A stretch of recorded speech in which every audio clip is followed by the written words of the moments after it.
चलते हैं। पंकजा जी, बहुत बहुत स्वागत है आपका टाइम्स नाउ नव भारत पर। और अभी एग्जिट पोल वाली बधाई लीजिए, रिजल्ट जिस दिन आएगा उस दिन देखेंगे बधाई देनी है या नहीं देनी है।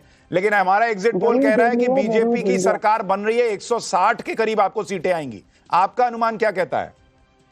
मेरा अनुमान ये कहता है कि इससे कम तो बिल्कुल नहीं आएंगी, आएंगी तो इससे ज्यादा ही आएंगी। और मुझे पूरा विश्वास है कि पूरे बहुमत से हमारी सरकार बनेगी। और इसकी वजह क्या मानती हैं आप कि लोकसभा में जो वोट प्रतिशत घटा था, अगर वो वापस आ गया है तो इसकी वजह क्या है?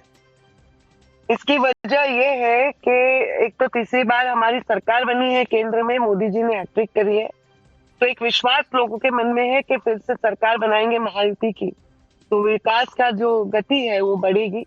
दूसरी महत्वपूर्ण वजह यह है कि जो फेक नैरेटिव हुआ था लोकसभा में, संविधान बदल देंगे, ये करेंगे, वो करेंगे, ये सब फेक नैरेटिव इस बार पूरी तरह नलीफाई करने में हमें बहुत अच्छा यश हासिल हुआ है। और जो हमारी सरकार ने जो योजनाएं की है, ये योजनाएं बड़ी लोकप्रिय हुई है और लोगों को उसका असर दिखा है। ये सिर्फ योजना हवा में नहीं, बल्कि लोगों के अकाउंट में लाडली बहन जैसी जो योजना आप देखिए, लाडली बहन, वो भी बहुत ही पॉपुलर हुई है। हमने लोगों के सोलर पंप के बिल पूरे 0 कर दिए। तो ये सारी योजनाओं से लोगों के मन में बहुत सकारात्मक। तो पंकजा जी, बटेंगे तो कटेंगे, एक रहेंगे तो सेफ रहेंगे, इसका कोई असर नहीं हुआ इस चुनाव में? देखिए, असर का कोई सवाल नहीं है। मुझे लगता है जितना नैरेटिव पिछले चुनाव में था, पार्लियामेंट्री चुनाव में एक अलग सा यूनिक सिचुएशन हो गया था। यहाँ एक मराठा रिजर्वेशन की मांग बढ़ी जा रही थी, उसकी वजह से एक सिचुएशन तैयार हुई थी। उस सिचुएशन के चलते हमें उस समय जो तकलीफ हुई, ये इस बारे में नहीं होगी। इन सब चीजों का मुझे नहीं लगता है असर नकारात्मकता से कोई होना चाहिए, सकारात्मकता से ही होगा। हम लोग, मोदी जी ने हमेशा यही कहा है, सबका साथ सबका विकास, तो सबके साथ सबके विकास के साथ ही चुनाव चला। यानी आप अपने स्टैंड पर कायम है, बटेंगे तो कटेंगे, महाराष्ट्र में नहीं चलता। देखिए, मेरा स्टैंड यही है कि जितना हम सबके साथ चले, सबको लेके चले, और जैसे हम लोग सारे समुदाय को विकास की ओर सोचने पर मजबूर करें, वो सबसे ज्यादा अच्छी जीत होगी। कभी कभी सुख और ऐश्वर्य के साथ समृद्धि भी होना जरूरी है। समृद्ध देश के लिए पंडित दीनदयाल उपाध्याय जी ने हमको अंत्योदय की योजना से प्रभावित किया है। तो अंत्योदय का मतलब जो अंत में खड़ा है, उसका उदय, फिर वो कोई भी हो। चलिए पंकजा जी, बहुत बहुत धन्यवाद हमारे साथ जुड़ने के लिए और बहुत सारी शुभकामनाएं रिजल्ट वाले दिन के लिए। लेकिन पंकजा मुंडे को सुनकर ऐसा लगता है कि उनको ऐसा लगता है कि बटेंगे तो कटेंगे, ये सब महाराष्ट्र में नहीं चला है। तहसीन बिल्कुल नहीं चला है और चलेगा भी नहीं। जो लोग कह रहे थे बटेंगे तो कटेंगे, कल पकड़े गए ये करते हुए बांटेंगे तो जीतेंगे।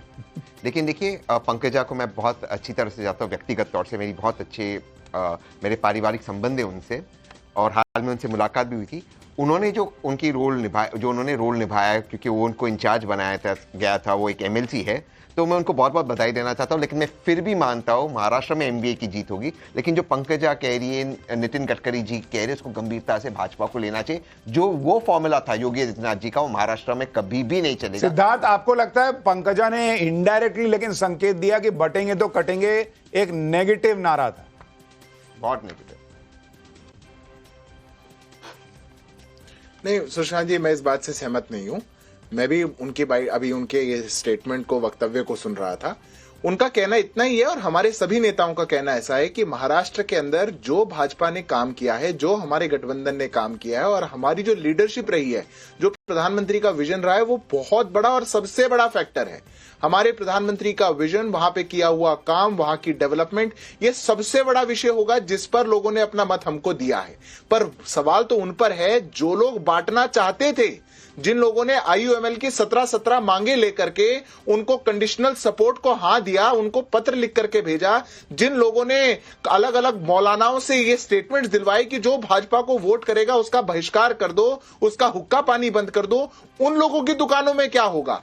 उन लोगों की दुकानों में हो सकता है कुछ नारों का बड़ा असर पड़ा हो सकता है कि ऐसे लोग जो नफरत फैलाना चाहते थे, जो ऐसे एजेंट्स को आगे रख करके ऐसे एजेंडा को चलाना चाहते थे, उन लोगों को बहुत आहत हुई हो। अगर आहत नहीं हुई होती सुशांत जी, तो इतना जवाब या इसी नारे को लेकर के इतनी उनके खेमे में खलबली, ये तो मेरे को लगता नहीं कि भाई आप इस पर रिस्पॉन्ड करना चाहेंगे? एजेंडा डिवाइसिव था, अजीज भाई कहीं ना कहीं इस एकता के नारे ने कहीं ना कहीं कठिनाई पहुंचाई, ये तो बात स्पष्ट होती है। देखिए सुशांत जी, अभी जो सिद्धार्थ जी कह रहे हैं, पहली बात तो ये सारे जो भी ये कह रहे हैं कि इस तरीके से फतवा जारी किया और वीडियो वायरल हुआ और तमाम तरीके की बातें, ये बीजेपी के द्वारा ही ये सारी चीजें मैनिपुलेट की गई। मदनी साहब ने बाकायदे उस वक्त नौमानी साहब ने खुद ही कहा था कि ये मेरा वीडियो नहीं और मैंने ऐसा कुछ नहीं किया। तो बाकायदे उन्होंने स्टेटमेंट जारी किया। जिस तरह बीजेपी ने खुद चीजों को मैनिपुलेट किया, खुद बनाया, फेक नैरेटिव सेट किया। सुनिए ना मेरी बात, अभी ऐसे क्या कर रहे हैं, फेक नैरेटिव सेट किया। हकीकत यह है कि कोई फतवा जारी नहीं हुआ, किसी ने कुछ ऐसा नहीं कहा। ये जिसको जहां वोट देना था लोगों ने वोट दिया। इस तरीके की बात को करने के लिए बीजेपी लगातार कटिबद्ध रही और बीजेपी ने इस तरीके के नैरेटिव को सेट किया। कहीं किसी तरीके का कोई फतवा जारी नहीं किया गया। और एक बात आपको बता दें, अभी बार बार फिर मैं कह रहा हूं कि जो अभी एग्जिट पोल आया है बिल्कुल परेशान जी, कमाल हो गया। तो मैं कह रहा हूं एग्जिट पोल बिल्कुल चौंकाने वाला आएगा। जो ये रिजल्ट आएगा वो चौंकाने वाला आएगा। एग्जिट पोल जो आ रहा है वो कहीं ना कहीं एक दिन, ठीक है सिद्धार्थ, इसका जवाब कर लीजिए और कुछ नहीं है। सिद्धार्थ जवाब दीजिए। देखिए, मैं तो कहता हूं सुशांत जी, ये तो फैक्ट चेक होना चाहिए। पूरे महाराष्ट्र ने अलग अलग मौकों पर, अलग अलग संगठनों पर ये कह रहे हैं कोई स्टेटमेंट नहीं जारी करी। अरे कैंडिडेट के नाम के साथ, सीट के नाम के साथ उन्होंने लिस्ट जारी करी कि हम लोग इनको समर्थन देते हैं।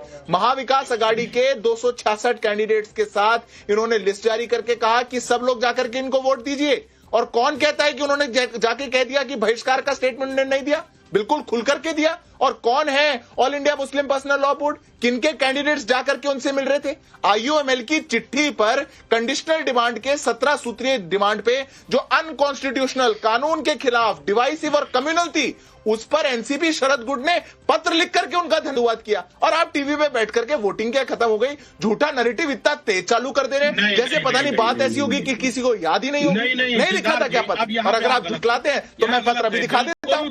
अब अजीज खान साहब, नैरेटिव को इतना भी मत करिए कि ऐसा भी मत कर दीजिए कि कोई आंख धोने लग जाए कि अरे क्या बात कर रहे हैं, ये कैसी बात हो गई, इतना झूठ। जिस तरीके के वीडियो को दिखाया गया कि साहब जो वोट देंगे वो गलत होंगे और तमाम तरीके की बातें, ऐसी कोई बात नहीं थी। ये पूरी तरह से बीजेपी ने फेक नैरेटिव सेट किया। कहीं ऐसा कुछ नहीं था, कोई फतवा जारी नहीं हुआ।